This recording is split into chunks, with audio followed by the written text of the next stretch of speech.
Today is one of those days. And many of you may know what I mean, because all of us have our own idea of what one of those days means. Yeah. It's one of those days when you wake up thinking one thing, and then it changes and it changes and it changes and it changes. And every time you interact with the world in some way, something changes. And then you begin to realize that that's actually the way it is every day. Every day, moment to moment, everything changes. What I also noticed was the less I'm aware of that, the more it builds up to feel like something big is changing. And it feels a little like my car stalled on the highway. I'm still sitting here thinking everything's going my way. And there's like a kaboom when the person behind me, the truck behind me, or the circumstances of today don't match where I'm sitting anymore. Anybody had a day like that? Yeah. Okay. So you might wake up in the morning and suddenly find out you have COVID. Now, dang it. So many people are having COVID now when they think it's past, and we're all like, no, it's good. No, it's here. Some people wake up in the morning, and as our friend Kathy Miller would like you all to know, she has a baby on the way in her life this morning. So her son Harrison and her daughter-in-law Mindy are on the way to the hospital as we started today. That was just when I walked into my kitchen, because I am staying at Anne Blanchard's house by the grace and glory of Anne Blanchard, which has now become somewhat of a hotel for this beautiful congregation. So I got to hear and see Kathy Miller coming through with that information this morning. So we take a moment right now and just send that blessing to Mindy and Harrison and this beautiful baby who has no name other than the fictitious Mordecai, which we shall see what happens in the next few days as this birth comes onto the planet, whether that sticks, which could be cute or not. So we're holding this moment of celebration. And then also for Kathy, because yesterday, our dear friend Glenn was diagnosed or tested positive for COVID, Kathy needs to stay home. So we feel it. Things have changed. As you might imagine, there could have been a couple expletives expressed in what was going to happen next. But the honoring that something had changed came in fully. Something had changed. And now the experience that was planned, that was going to be the experience, is no longer going to be the experience. And so we find ourselves this morning walking around the house saying, how is this for me? How is this for me? How is this for me? How is this for me? How is this for me? This is for me. How is it for me? Because we know in the places of these moments where we really want to resent the universe for how it has arrived, or even perhaps if we don't have a worldly or global view, the person who arrived with COVID, when we want to take whatever's happening within us and shove it to the outside and put it with someone else, or invite it to be their problem so we can just shove it out onto them, and then we can just be mad over there. Because, I mean, where did they get it? How many times have these conversations gone through? Last time we were here when many of us had COVID, and some of us were just sick. I got the questions I got from the people I was near were all about, how can I find you at fault because I'm furious about my situation that you exposed me, right? So it's like, how can I find you at fault? And I just recognize the humanness. Everyone just take that moment and just go like, how fast do you want to just look outside? Who's to blame for this? This is not going my way. You know, and I, to tell you a little personal story, my siblings do not ever say this to me. Okay, this is a secret. Secret. My siblings used to call me Lucy Van Pelt. Do we know who that is? Of the Peanut? One of their favorite phrases was, "Oh, big one, what do we do now?" Because I always had the answer, but most of the time it wasn't the answer. And so then most of the time it would fall apart. And then their comeuppance was to simply ask me, Oh, yeah? Well, what do we do now? So in that way, we all can feel that way, that we like to take whatever has changed, whatever moment to moment has changed, and we like to strangle it, like, please don't change. We're like, if I pull it over here, maybe it won't change.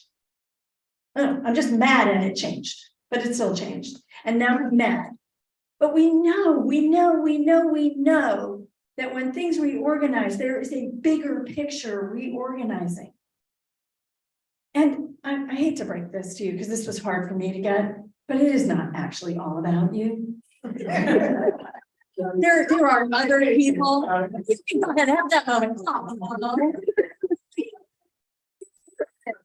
It isn't. It really is that this amazing universe that we live in organizes itself around the power of love. This is a self-organizing process. This is what we call coherence. This is what we call harmony. This is what we call, oh, those beautiful moments when you wake up and today is just like this, until it's not. The universe is always conspiring for our highest good. Now that means our highest good. Every single beingness, every quark, every particle, every wavelength, everything counts. And you, because you are it. So if we step outside and say, well, what about me? We're forgetting that we are it, and we are being pulled into this grand spiraling energy that invites itself to be sustainable by the fact that we're breathing in this universe. Now, that doesn't mean everything has to be breathing, because rocks are part of this. Stars are part of this. Maybe they breathe. I don't know. We need to remember that we are in this grand circularity, in this conversation that sustains itself, that we call the ever-expanding universe. And once we recognize that we are playing a much bigger game with today, then we start to notice today that everything's changing. So you may wake up with some idea about what you're going to do today, and it may completely change. Someone close to me yesterday had a death in their family.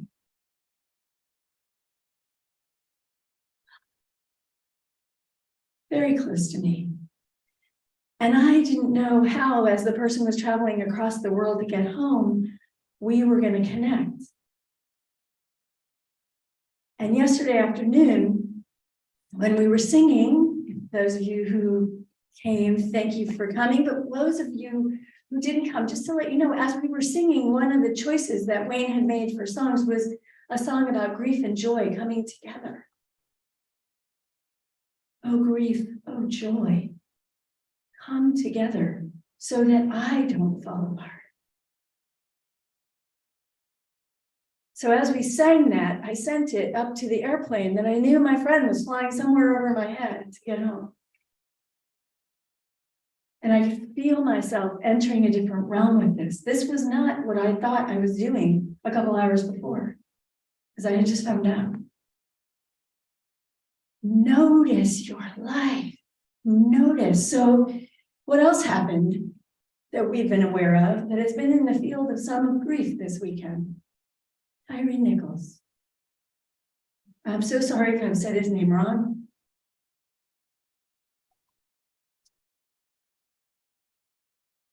Send love everywhere. No one heals from hate. We are entering the season for nonviolence. Martin Luther King. Hate never healed anything. I have his words jumbled around in my head. Love heals. Love heals when we pour it towards those who are perpetrators and those who have been victimized. Love heals, period. When we were listening to Dale's song today, love when it's hard to love. Love when you want to blame. Love when you want to hate. Love when you want to separate yourself from the change that just happened that may look like your loved one or your life or your work or your religion or your anything, body, suddenly changed. Love. It is the only thing that heals.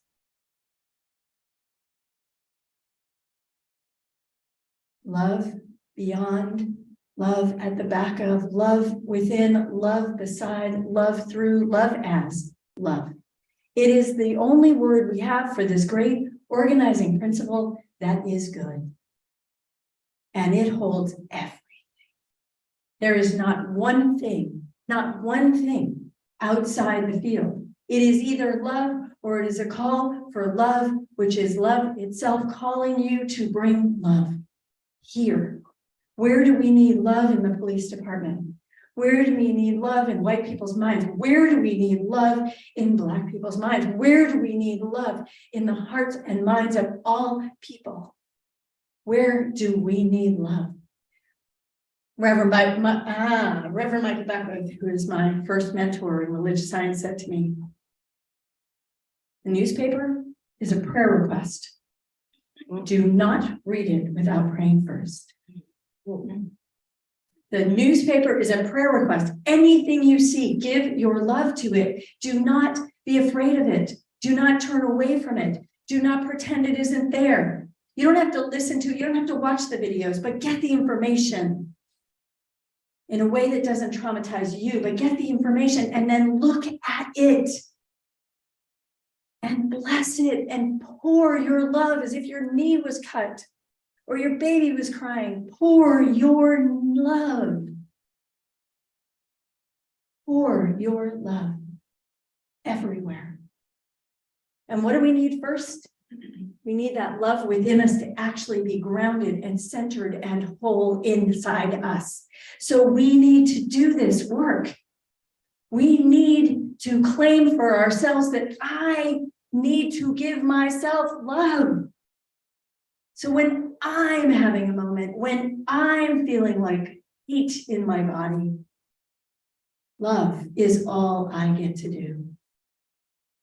Love is my essence. It is your essence. It is the essence of life.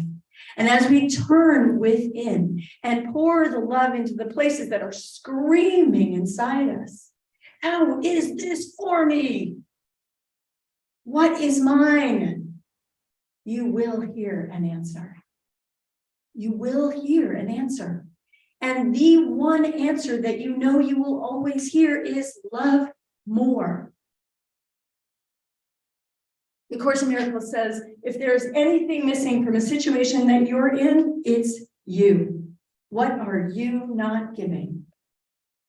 If you're standing in the middle of something and there is something happening that you don't like, give what you like. Give what you love. Do not enter into the conversation of duality. Give into the wholeness. On Friday night, Wayne and I were in Philadelphia and we could hear the crowd yelling behind us.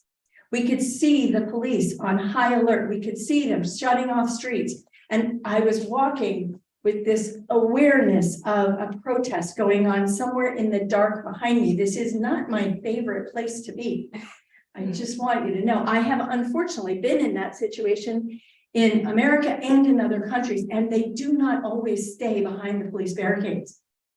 And I was walking along and we were going to a very loving event, which was fantastic, of the Ethical Society.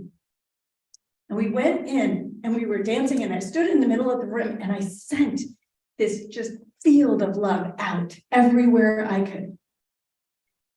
And I don't know if it's going to be me or everyone else on this planet, but let's have Philadelphia be peaceful tonight. I don't know what might happen when I'm walking out these doors. And then I let it be. And when I walked out those doors, everything was peaceful. They found their way together. Whatever was happening remained peaceful. There was a protest, and for goodness sakes, there should be. And no one had to have a traumatic, violent experience because we are speaking our truth. We are standing in our truth in a way that love is coming through.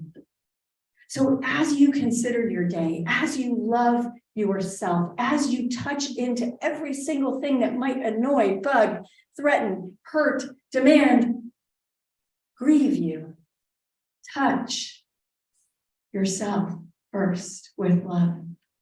When you are full, give it back. Know that you are powerful. No, I am not saying that I created that whole peace thing in Philadelphia in front of me. Just to be clear, I am saying that that was my contribution, and I stayed in a place that I haven't always been able to stay, in a place of love, with it sending out the vibration I could send to meet all the other vibrations that were being sent, to hold that process in peace. The more of us that do it, the higher the probability that this will be the voice that is heard in all the hearts and minds of everyone around us. We create reality we choose to live in. Be love, be peace, and bless those who have gone before us. We bless all those who have any suffering of any kind, anything, anyone who has sacrificed their own life in any way, meaning or not meaning to, for us to get this message. So today we will not sacrifice this message turning against the white police. We will turn with them, and we will hold them accountable in love. We will hold them in the place where love does not behave this way, and that we will keep them safe until they figure that out. But we will not have this in our society. And we stand for that. We will have love, and we will take a stand for love. We will hold people accountable in love. And if Gandhi can do it, we can do it. And so it is. And so we take this moment to pray for this congregation, that we are all here today. Anyone who is here, anyone who is not here, anyone who's on Zoom, anyone on YouTube, anyone, no matter where you are, if you consider yourself a member of this congregation, you are with us today, blessing this space, knowing it is holy. Here or on your way, in the ethers and the great lands of the great light, we are one. And this community knows that as we commit to this kind of a thing, as we say, no more will we blame our anger, hurt, and grief on others. We will love whatever needs our love. And we will hold this love. And so this community holds itself in love. We hold this beautiful Kathy Miller and the baby and all that's happening there in love. We know that all is well.